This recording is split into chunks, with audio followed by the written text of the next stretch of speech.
Welcome to another episode of Talking with WIT, Kevin and Son, and the people you should know.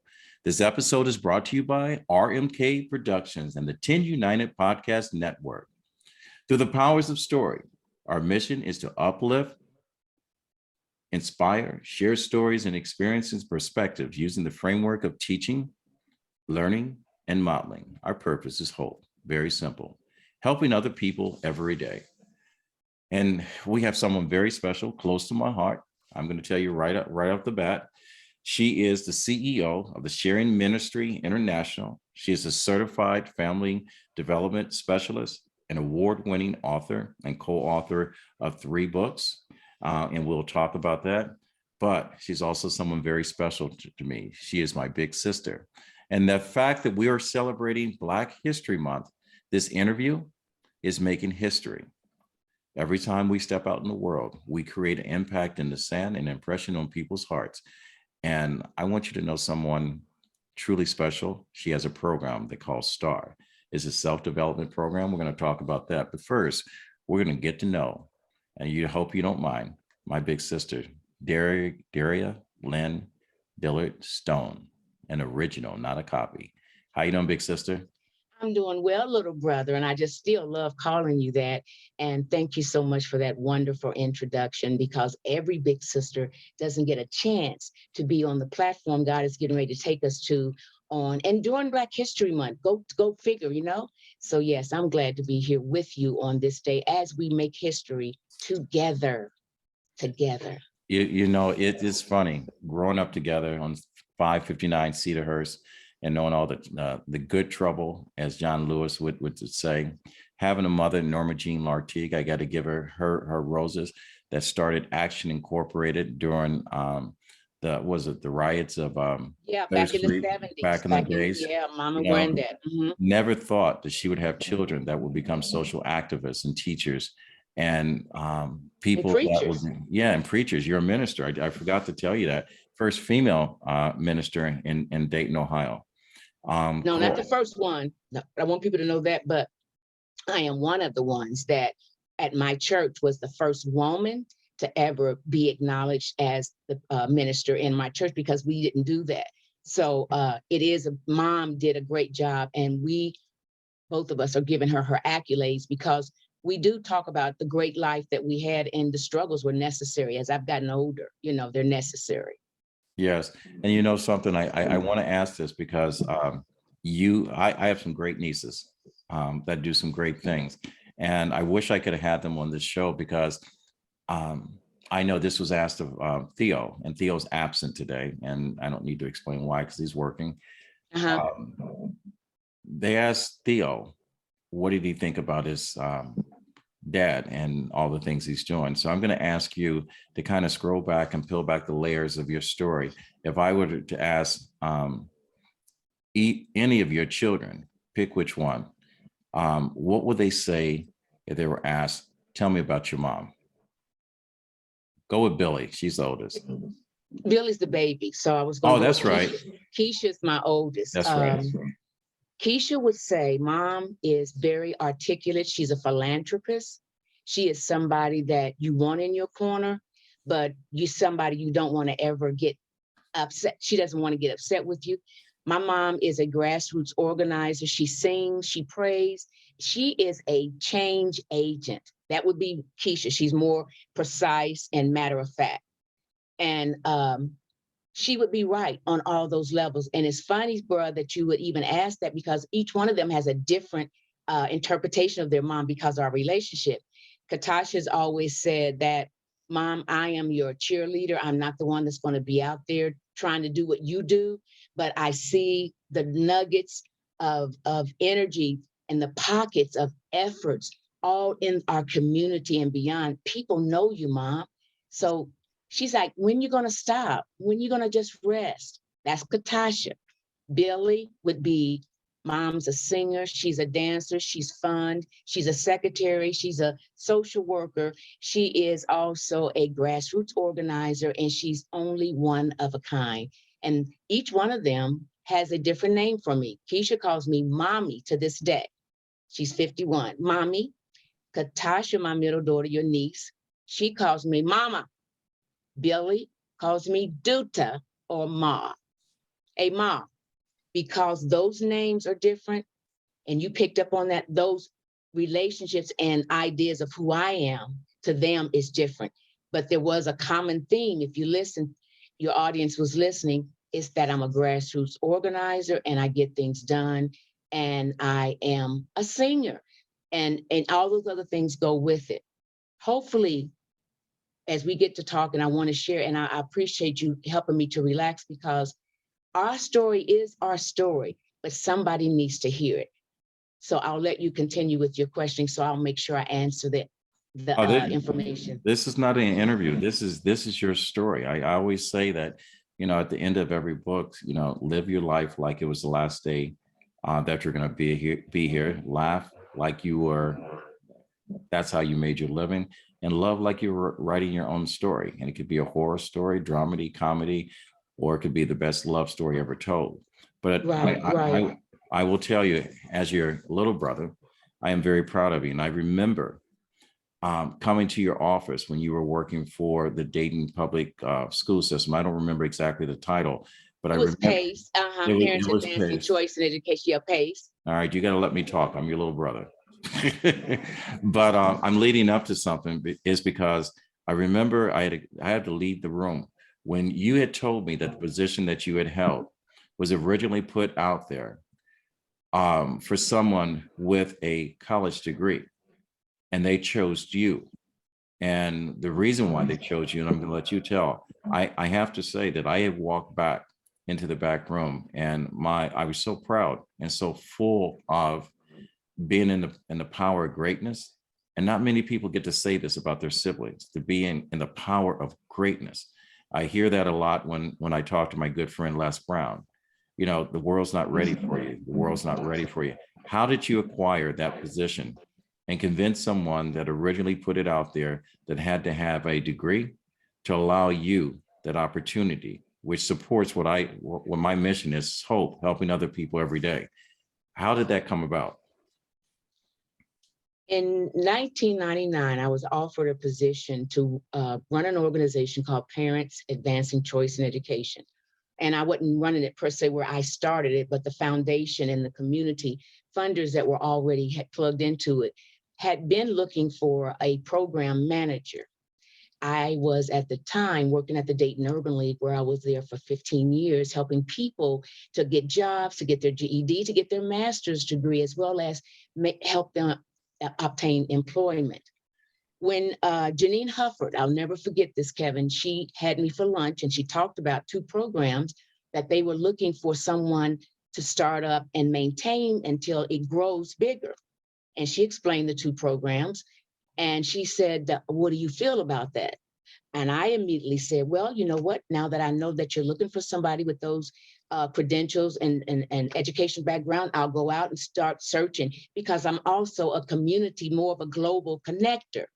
She looked at me and she said, Daria, I'm looking at one of these, either one for you. Which one would you like to run? And immediately I was petrified. And I was honest. I'm like, I've never ran. I've never did. I went on to explain. And she said, but would you be willing to try? And so, long story short, I met with 3 people, and then I met with the board. And back then it wasn't virtual. I started December of 2000 as the program manager of Parents Advancing Choice in Education. I was able to be there for 14 years. I traveled the country, seeing how if money is connected with a mission, miracles can happen. The foundation, the funders, they had a need. They had searched for this person for a couple of years. When I talked to the board, when I talked to my interviewers, I told them, I'll be turning 40 next year. I don't have a degree. In essence, I kept telling them, Kevin, what I didn't have, but they saw what I did have. I, at the time, didn't know, but I did know. My husband told me, Daria, they've interviewed people that had the degrees. They've interviewed. They said that what they're looking for is you. I'm like, but what do I? Because a lot of times we get ourselves boxed in. I was boxed in into thinking If I didn't have all the things man said I needed, I couldn't be successful. Long story short, that program is one of the seeds of the S.T.A.R program. But I was scared to be successful. Let me just be honest. I was scared to even go around people, and I told them, I said, there are going to be people, you're going to have me speaking and going across the country with people that are more educated than me. And a lot of times people are really cruel when it comes to asking you, well, how did you get here? You don't have this. You don't know who I know at the table. And I kept getting the same response. You've got what we've been looking for. Now it's at that 70, ripe age of 70. It took me 10 years to develop the proper way of describing me. And it's not on a piece of paper, even though sometimes it must be. But I know for a fact that people will let their past, their hurts, their depression keep them from dreaming. I learned while I was at Pace how to make people feel good with just a short conversation.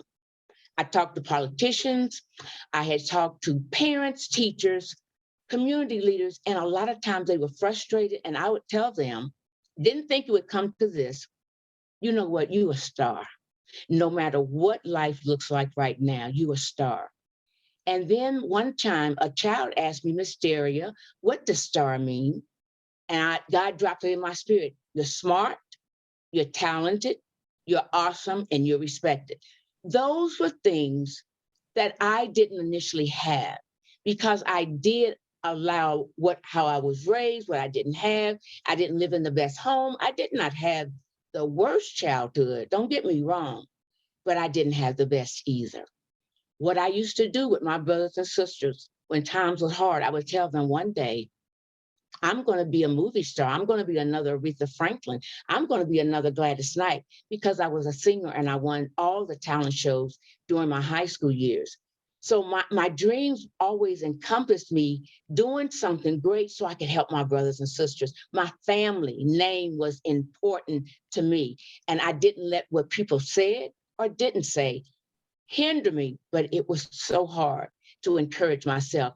But I kept thinking about my siblings. My parents will know no matter what they did wrong, we came out all right. So what I was giving out, I was also pulling in. People were attracted to the S.T.A.R program before it was S.T.A.R. So moving forward, the pandemic came. And during the pandemic, I went through a depression like none I've ever had. But because life had beat me up on several occasions, when I got my divorce in 74, when I was told by the doctors in 84 that I had uterine cancer, I was sent home after being in good sound for 21 days. To three little girls with the analogy, their diagnosis, if you will, is that they've done all they can do. So basically I asked, you sending me home to die? And I wasn't having that. I knew there was something else in me, but don't think I wasn't scared. Again, I remembered the S.T.A.R acronym, and I used to write 100 times. You know, in school, at least in our era, if you did something wrong, you had to write 100 times. I will not chew chewing gum. I wrote, I am a S.T.A.R with tears in my eyes. All right. I kept encouraging myself until the pandemic showed me. I talked to my publisher. She said, you're sitting around and you're going into depression, the same kind of depression that stops you. Let's go get all the content that you've done with the S.T.A.R program and put it in a program. That was the most beautiful thing I could have done. So basically, I took my tears, my fears, my doubts, my inferiority, if you will, and I pushed it aside. And now it's just me. What is stopping me from being a S.T.A.R? Only I can do that. Now, So let me kind of tie in okay. My listeners, so our listeners will understand. This is the third part of the conversation we wanted to have. Daria has been an advocate for over 30 years of positive change in teaching. She's been a CEO of the Sharing Ministers International. She's a co-author of 3 books, Success Powered by Relationship, The 40-40 Rules, in a CEO's Playbook 1.0. But the program she's talking about now is a self-development program called S.T.A.R. And that's something we're going to lead into. But one thing I wanted to share with our listeners, because our listeners have a very high call to action, is if you're in a position to help someone, it is your duty to do so. A lot of times their resume is not as pretty as the picture, as the landscape you're looking at right now, or that person you're looking at. I always say, believe in yourself. Express yourself. Have faith in yourself. Do not go out looking for success in personalities other than your own and trying to duplicate it. Be an original, not a copy. This S.T.A.R program is put together in order to support that conversation, to provide hope. And Daria just happens to be the head of the dragon and not the tail. Daria, do me a small favor. All right. Tell us about the S.T.A.R program and how it works and how it's impacting lives in Dayton, Ohio, and how we can share it with every single person that is listening to this episode of Talking with Kevin and Son. Thank you so much, Kevin, for that opportunity. The S.T.A.R program is a self-development program that will help you. It will also help you educate yourself and stop using excuses. So the S.T.A.R program will do four things. It will educate, it will empower, it will engage, and it will even entertain. What I've done with the S.T.A.R program is taken the complexities of life, and I've been able to craft and put them in the necessities of life. And that is the core of who you are. The S.T.A.R program is a program with the acronym S.T.A.R, which stands for Smart, Talented, Awesome, Respected. Let me say that again. Smart, talented, awesome, respected. Why that acronym? Glad you asked. Many times a person is not all they can be because of programs or messages they've heard. Even teachers have said to children, you're dumb. You'll never be anything. When a child hears that, even if it's one time, it impacts them in an emotional way. So if you're not smart, how will you be able to do anything? I mean, smart relating to just getting up and making sure that you take care of your hygiene. And then the T, the talented part, how can smart be paired with talent if you're not even aware that you have a talent? These are basic things that a lot of people should be teaching their children at home. In school, we got these type of moral character builders. That's what the S.T.A.R program does. It's a morale or moral character builder. You have to be smart in order to know your talent. And once you know you're smart and you're talented, you know that you feel different, you act different. And if people don't say it, you're awesome, awesome in your way. Your success comes to you on your terms. And then the S.T.A.R is for respect. I know a lot of people who have degrees, cars, condos, cash, courage, but they don't have the respect of people because they've allowed sometimes those things, those positions to eradicate the human being in them. You can't get so big and not forget that there's somebody watching you that needs to know what you did to get where you are. And I don't ever want people to think that it was easy creating a program, a curriculum. It was a piece of cake. And now it's all out there for you to help me help others. There is a short clip. I was wondering, I don't know if I can share my screen, of the commercial that tells you one thing. Who is it for? It's for people who have lost hope. It's for people who have said, I cannot make a difference in my community because of this, that, or the other. It's for people who have thought they had it all together, only to find out when they lost their job, maybe during the pandemic, their husband, when they were detoured in life, they had no way of bouncing back. The S.T.A.R program is about you bouncing back. Now, let me ask you a question. All right. Age range to an audience. All right. Because I understand from what you're telling me is your target market preschool, elementary, high school? Who's your customer? Make it short. Another great question. The 13-year-old, and I realize in business people that you do need a target audience. It was hard for me to pinpoint that because the focus group that I used based on their comments about the program, Miss Daria, this can help baby boomers, teenagers, especially those that are dealing with grief. And I'm getting feedback, but initially it is for 13 years and up because that I thought that it would only be for women and I was going to target the 30 and up. But as I started using the program before I launched it in November, I needed people to look at it. And the feedback, one lady just sent a feedback today. She said, Miss Daria, this program needs to be into the courts, the juvenile detention center, job corps. It is something that we have to say over and over, but we don't say it like you do. And people, yourself, myself, age doesn't keep us from having dreams. So that is the target audience. That is 13 and up. I know people want to hear that, but I've also got feedback that it can be used younger, depending on how mature that child might be. And I'm so glad that you said that. Now, I want to know how people get in touch with you, how they can get started with S.T.A.R. All right. So if you would please, excuse me, how do people reach you? You can contact me by email. It's Daria at sharing-ministries.com. I'll say that again and spell it.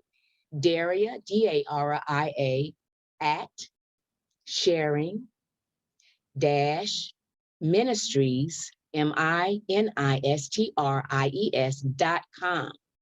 My website is sharingministriesinternational.com. All one word, no dash, no underscore. Sharing Ministries International.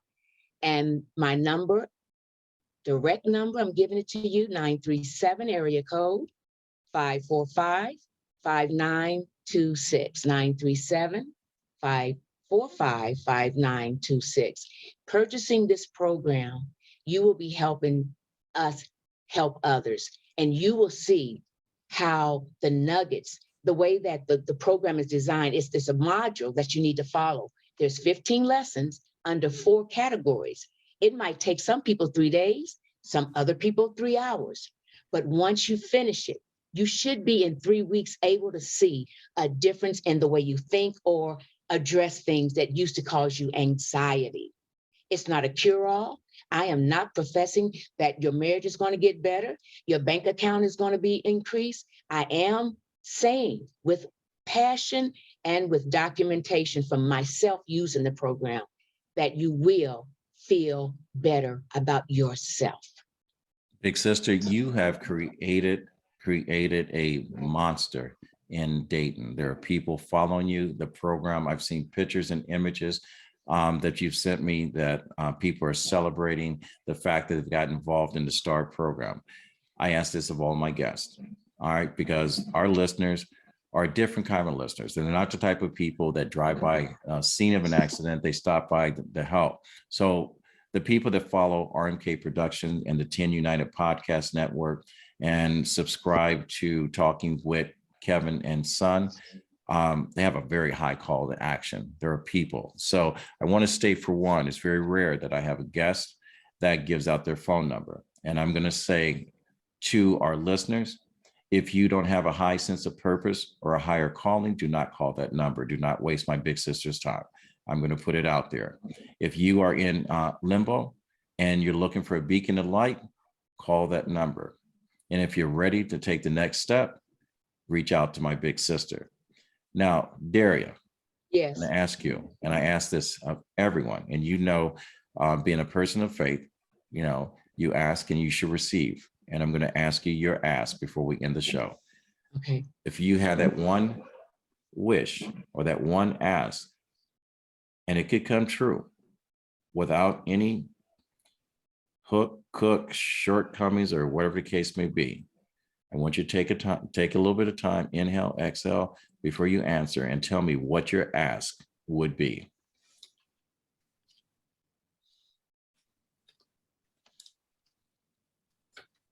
Because I am a dreamer and I have now been able to touch part of my dream, I would ask without a shadow of a doubt that everybody under the sound of my voice that are going to be looking at this podcast, that you first would go and purchase the program, but not just purchase it. Listen to the commercial before you do.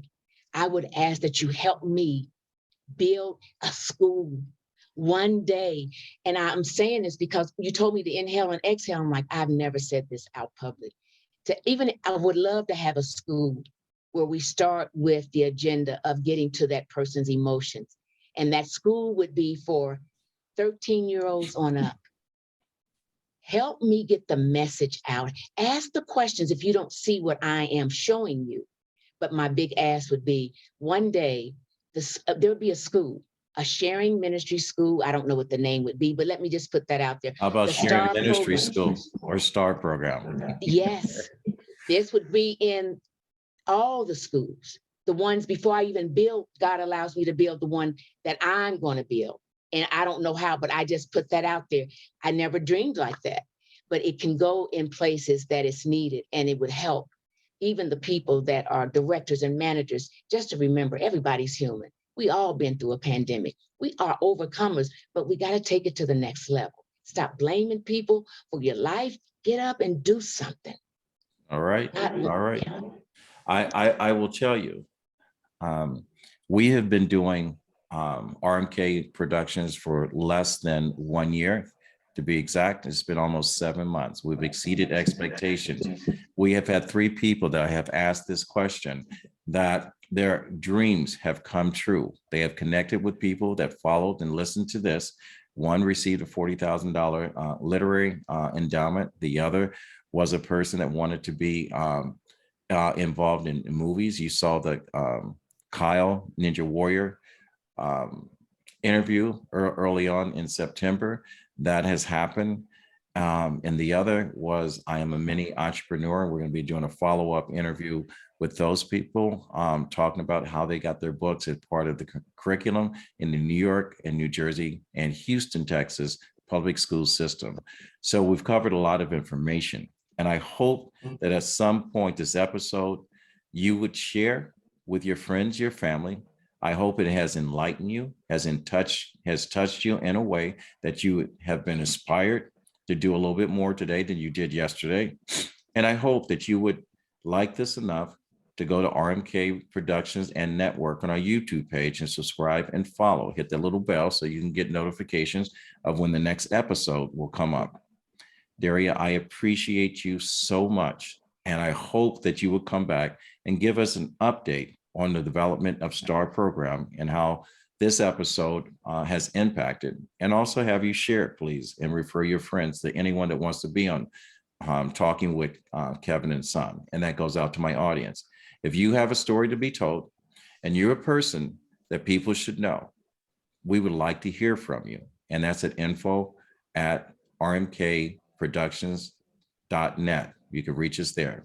So Daria Dillard Stone, I want to thank you so much. As our grandfather Joe would always say, that when you get to a point that you can help someone else, it's your duty to do so. And because of our faith, we lean hard into service.